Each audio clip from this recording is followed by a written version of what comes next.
Assalamu alaikum wa rahmatullahi wa barakatuh.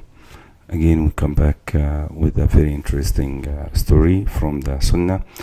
The following story is telling us about a meeting that happened between Prophet Isa, Jesus, and Prophet Yahya, which is called in Christianity John the Baptist. They were cousins, as Islam tells us. They were almost the same age, and we know very little in Islam about the life of Yahya, John, but this unique text that the Prophet ﷺ, Prophet Muhammad, is telling us more about Yahya and more about his message. I will leave you with the text. I quoted it as is, and I will leave you with it to enjoy, the meaning of it. The following text is a unique Islamic text that talks about Yahya, John, and his cousin, Isa, Jesus. In Islam, they both were prophets of Allah, but we do not know that much about Yahya. However, this text reveals a lot about his message and his close relation with Prophet Isa. Al-Harith al-Ash'ari narrated that the Messenger of Allah said, "Indeed, Allah commanded Yahya bin Zakariah with 5 commandments to abide by, and to command the children of Israel to abide by them. But he was slow in doing so. So Isa said, Indeed, Allah commanded you with 5 commandments to abide by and to command the children of Israel to abide by. Either you command them, or I shall command them." So Yahya said, "I fear that if you precede me in this, then the earth may swallow me, or I shall be punished."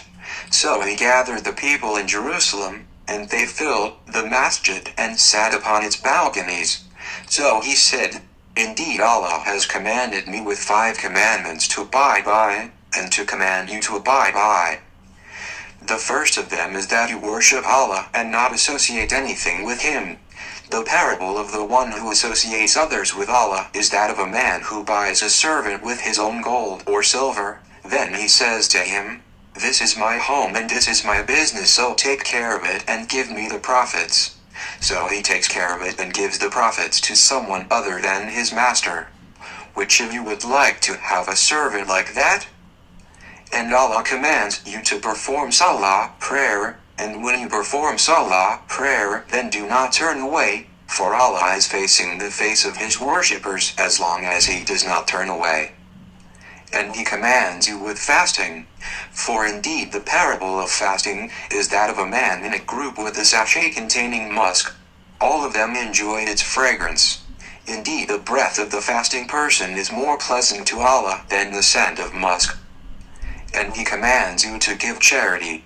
The parable of that is a man captured by his enemies, tying his hands to his neck, and they come to him to beat his neck. Then he said, 'I can ransom myself from you with a little or a lot,' so he ransomed himself from them. And he commands you to remember Allah. For indeed the parable of that is a man whose enemy quickly tracks him until he reaches an impermeable fortress in which he protects himself from them. This is how the worshipper is.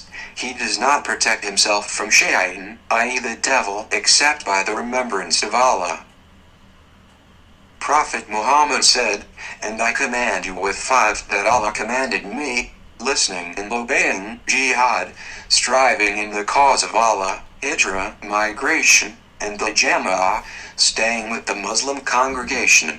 For indeed whoever departs from the jama'ah the measure of a handspan, then he has cast off the yoke of Islam from his neck, unless he returns.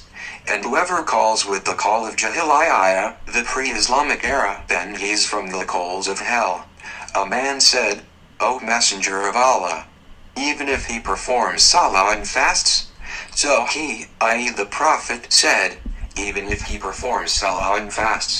So call with the call that Allah named you with, Muslims, believers, worshippers of Allah." It is very unique here to see that John or Yahya is talking to his people in parables, like Jesus used to do in his message. It looks like this is very common, and this is very familiar, with the people at that time. Assalamu alaikum.